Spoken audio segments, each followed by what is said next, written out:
People ask me very often, what is this greatness you speak about, Alex? Magnanimity is about greatness. What is that greatness?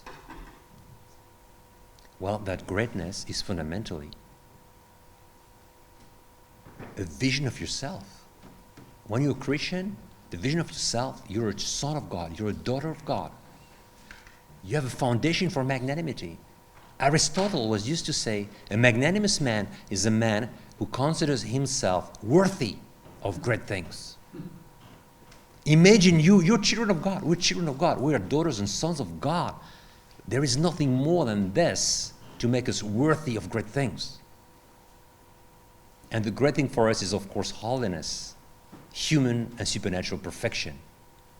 So the foundation of holiness, it's magnanimity as a human virtue. It's a dream about yourself, a natural dream for a son of God, for a daughter of God. There is in this an incredible dynamite. Thomas of Aquinas, years after Aristotle, added a word. He said that magnanimity, a magnanimous man is a man who considers himself worthy of doing great things. Thomas is a typical Western guy. He's an Italian, a Roman. He's a guy from here. Western civilization is action. Aristotle was magnanimity is about considering yourself worthy of great things. Thomas is worthy of doing great things. Western people are doers. That's obvious. Eastern people, contemplative mind. The West is about doing. For Thomas, magnanimity has a lot to do with the virtue of entrepreneurship. And my vision is that both are rights. Both are rights. Magnanimity, it's a vision of greatness for yourself. Who am I?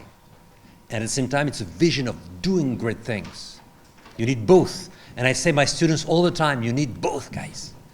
You need not only to have a desire to do great things, you have, first of all, you need to have a desire to understand that you are a great person, that you have a dignity, you have talents.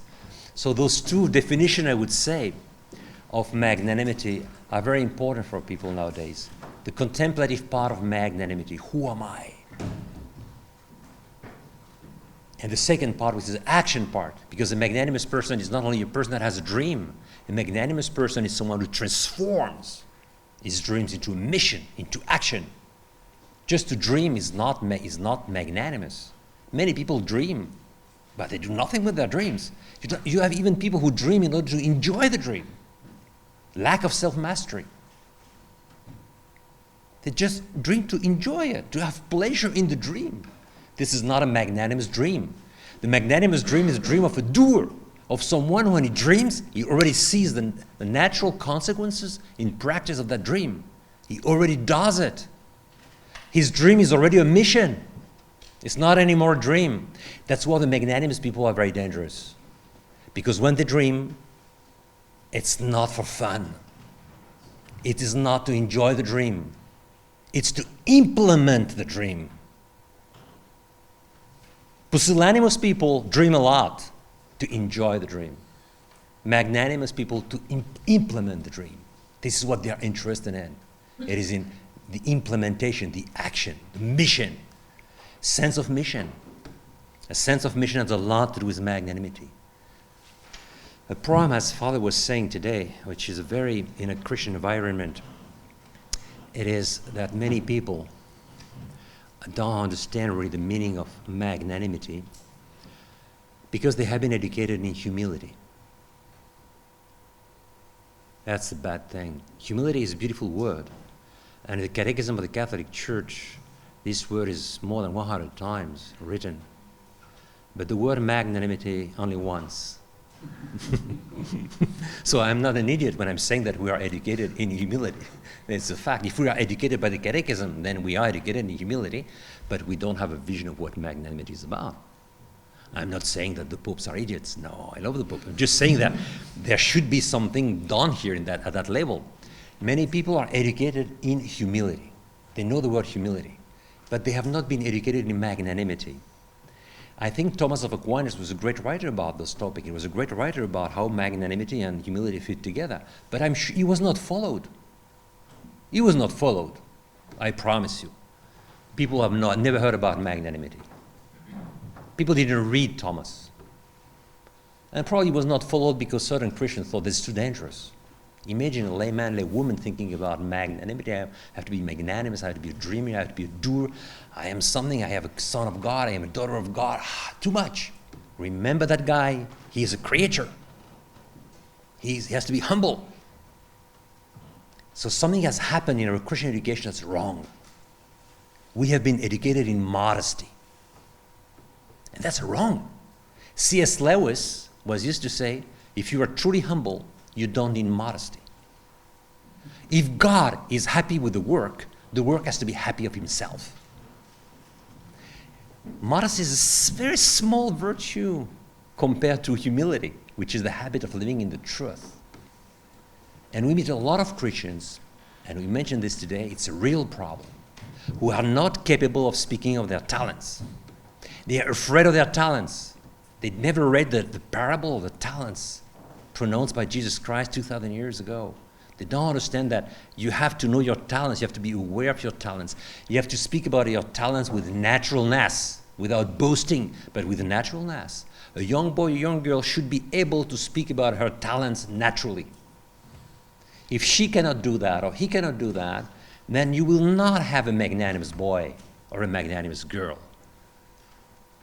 Because she or she has no sense of personal talent. She can go to confession and spend 2 hours speaking about her sins, but she cannot speak about her talents at least 10 minutes. This is not humility, my friends. This is not humility. But many people have been educated in this. And leadership is telling us, look, it's time to think a bit in another way. There are very few Catholics that have real position, influential in the world. And many Catholics tell me it's because the Masons, the Bolshevik, all those guys threw us out of politics, of business. The answer is not, is that you left business. You left politics out of false modesty. A friend of mine who works in Hollywood told me in the 1960s, all the Christians left Hollywood. And then we are here and we're thinking about what's happening here. The world is in the hand of people that are not Catholics. And we are a huge church. We're the biggest church on earth, the Catholic. And there are very few influential Catholics. Everything, communication, business, finance, it's in the hand of other people. And we think they have been the enemies. They have thrown us out to the wall. It's not true, my friends. It's because we did not get the point of humility. False humility, modesty, false modesty, lack of magnanimity. And we still have difficulty to get out of this. I repeat this, it's a constatation, it's the truth. We are afraid of being magnanimous. And we don't even know the word magnanimity. I was teaching the general of the US Army. They could not pronounce the word magnanimity. They said the magnanimity, or they say the magnanimity, and even one guy came to me and said, Alex, the magnetism stuff was quite good. Cannot pronounce even the word magnanimity. They never heard about it. So there is a problem, obviously. There is a problem here that we have to think about it. And we have to educate young people with this sense of magnanimity. It has to be the beginning of moral teaching. We should not begin moral teaching with the cardinal virtues. We should begin moral teaching with magnanimity. The young people will say, God, I want that. I want that. And then after you explain them, okay, you can get that, but first you have to have the others. Because you have to buy the whole stuff. You cannot buy just one. In Moscow, I have some students from time to time, they come to me and say, Alex, I buy this one. Well, this one is great. I want that one, magnanimity. I say, well, I understand that you want it. It's the most aesthetical of all the virtues. It's beauty. But you have to begin by the beginning. To get there, you have to pass through humility as knowledge, self-knowledge. You have to get the 4 basic virtues: prudence, courage, self-mastery, and justice. And then after you will get magnanimity if you work on yourself. And the last thing that people ask me very often is, how do you develop the virtue of magnanimity? Because to develop virtue of courage, you have to wake up every morning and make push-ups. 5 o'clock in the morning. You don't like it, but you do it. You know, cold shower, 11 push-ups. You do this every day. You develop endurance. Am I right? Yes, you do it. You understand how to do this, but it's not easy to do it. But you understand intellectually how you do that. How to develop self-mastery. 5 bottles of vodka, don't touch them. It's not easy, but you understand how to do that. But magnanimity, how do you develop this? Magnanimity is much more complicated because it is a vision of yourself. It requires that you, first of all, and remember always this, you create a magnanimous environment for your life. This is the key words here. Leaders are people who create themselves freely a magnanimous environment for their lives. What is magnanimous environment? A magnanimous environment, it's a plan of what are the people I want to meet usually. I need to learn magnanimity from magnanimous people. So I need to identify magnanimous people I want to learn from. I want to understand how they think. I want to understand how they dream. I want to see with my eyes how they transform their dreams into a mission and into action. If I don't see this with my eyes, I don't understand what this is about. It's like someone who was living in a little village and never get out of that. Very hard for him to understand that there is something that we call the whole world. So to develop magnanimity, there must be a plan of interactions with people that are magnanimous. And we have to identify them. In everyday life, it can be a parent, it can be a mother, or a father, or a brother, or a cousin, or an uncle, or a teacher. And you think, I need to spend time with that guy, with that girl, because she is great. She dreams, and she does. She implements the dream. And I want to understand what is this mentality, how do you do those things? And I want to practice that. So you have a vision of what it is. Then everything you read, the books you read, classical literature is full of magnanimous example. It's very inspirational. You have books for small-minded people, and you have books for high-minded people. Obviously, you have to make a choice, and you have to say, well, those books I never read. It's not for me. Those books, I have to read them. I have a list of 200 or 300 books I have to read during the next 3 years, because these are books full of magnanimity, of dream, of action, of movement, of love. So things that I have to get inspired by. Music you listen to. There is a music, of course, for small people. Of course there is. I will not tell you what kind of music it is, but there is a music for small people. And there is a music for magnanimous people. That's obvious. The music you listen to, movies you watch. The movies you watch. The internet. What's coming to your heart, to your soul every day through the internet? Do you have a control of that or not? If you have no control of that, forget about magnanimity. Because this environment is an environment that brings magnanimity or small-mindedness to your life. You have to make a choice here. So you need self-discipline for that. You need self-discipline. Young people that are, just 5 minutes more, young people that have no control of those things, forget about magnanimity. Because the environment is destroying in the very heart of their being the magnanimity itself. And the young people need to listen to that language and to understand, okay, I am a social being, so I cannot live without interaction with others, obviously. It's like the Russian Tarkovsky, was the great movie maker, says, a free fish is a fish outside water. He is freed from water. So if you want absolute freedom, this is what's going to happen with you. You die. So absolute freedom is not possible because you're a social being. So you need to interact with people. You need to receive from people a lot of things. So what you need to do is you need to freely identify the source of conditionment you want for your life. You cannot be without being conditioned by others or by something else, because you're a social being. You're not an individual, you're a social being. So there are a lot of things in society that has an influence on you. So you have to choose what are the things you want them to have an influence on you, and what are the things you don't want them to have an influence on you. Which means that you have to practice the virtue of prudence, first of all, to identify what are the good things that that I want to have an influence on me. What are the things that are bad, I don't want for myself, and I don't want to listen to that, you know? And then you have to practice self-mastery, because then after you have to be capable of implementing the plan, of not getting yourself absorbed by emotions and fall into sin or fall into easiness. You need courage to stay the course. So you need the basic virtue in order to practice. To practice the virtue of magnanimity, you need the four fundamental virtues, obviously. This is a practical thing I always say to my students. Think about this plan of life. Think about this plan you need to have for your life. You need to be aware of this plan. If you don't have a plan, remember, others have a plan for you. Others.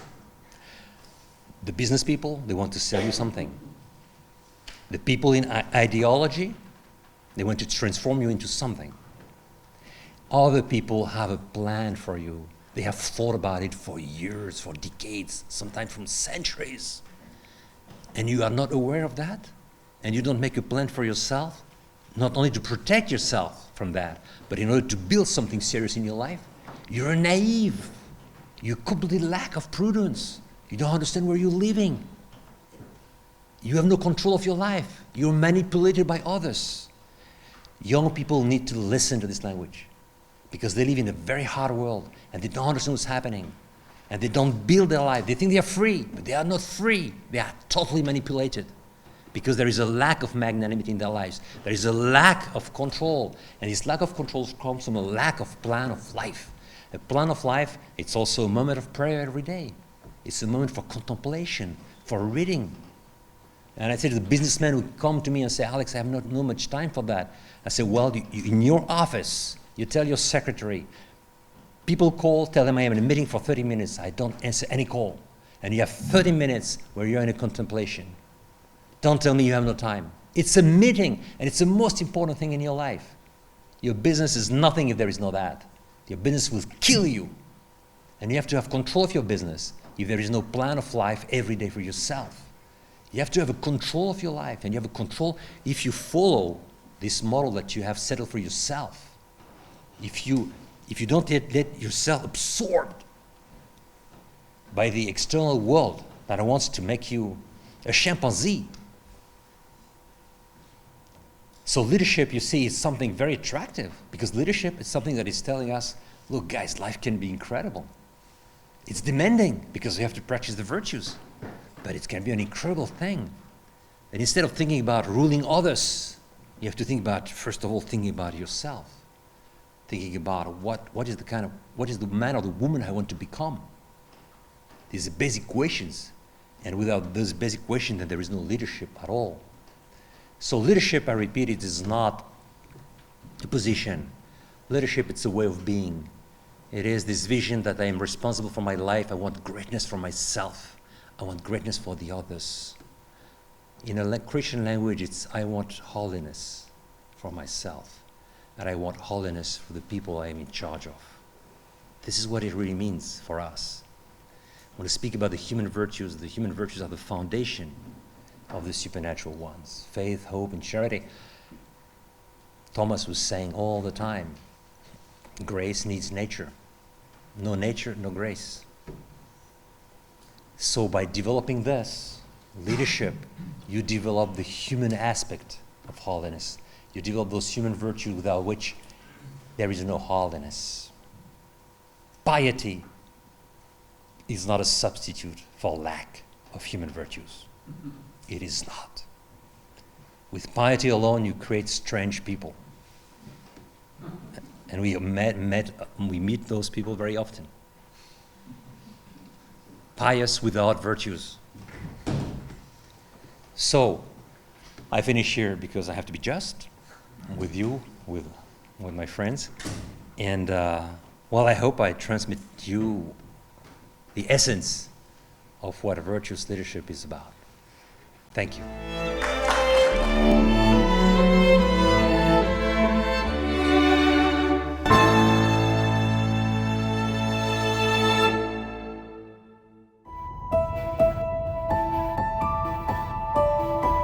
The magnanimous person is not only a person that has a dream. The magnanimous person is someone who transforms his dreams into a mission, into action.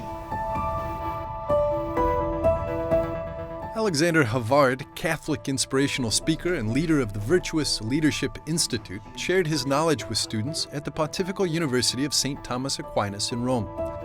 The place and the audience were very significant because at the core of Alexander's teaching is the virtue of magnanimity, which was introduced to the Christian world by Thomas Aquinas himself, and which can only be understood fully within a Christian framework.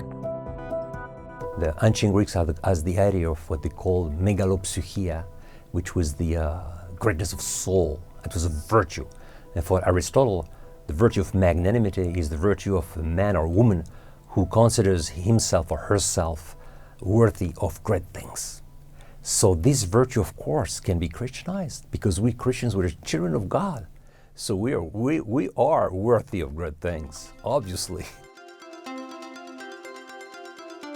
So magnanimity is based on a vision of your personal dignity, a vision of an exalted dignity of the human person.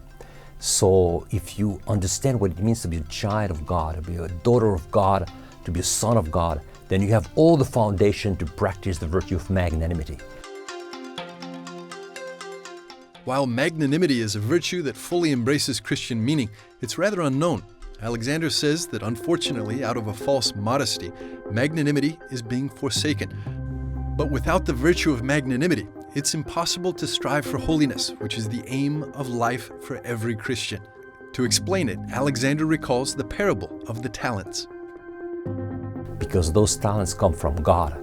They are not yours. You have received them. And if you are not aware of your talents, this is a lack of gratitude. It is not humility. It's a lack of gratitude. And we see, unfortunately, many Christians who, in the name of modesty, practice the vice of pusillanimity, the vice of small-mindedness, the vice of false humility. And there is no place for leadership, of course, in the soul, in the mind, and in the heart of such people.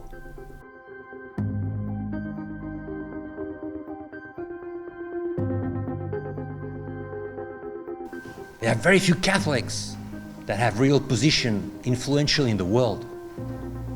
And many Catholics tell me it's because the Masons, the Bolshevik, all those guys threw us out of politics, of business. The answer is not, is that you left business. You left politics out of false modesty. This contemporary crisis, according to Alexander, is a crisis of greatness, which can only be addressed by the practice of magnanimity. Another core topic for Alexander is the defense of the institution of the family, as the family is the best environment for learning the essential virtues of leadership. I think it's a big problem for Christians who have been educated in humility, but in a humility devoid of magnanimity. When you speak 2 hours to your children about humility, you have to speak 2 hours of magnanimity. If not, you are not educating your children in humility, you are educating them in pusillanimity, in small-mindedness, and that's a crime.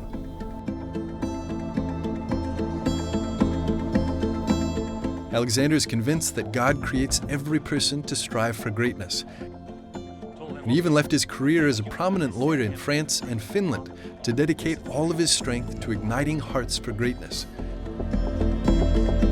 His best-selling books, Virtuous Leadership, Created for Greatness, and From Temperament to Character, have been translated into 20 languages. The Virtuous Leadership Institute, under Alexander's direction, has grown to 10 locations around the world, each born with a quest to raise up a new generation of virtuous leaders.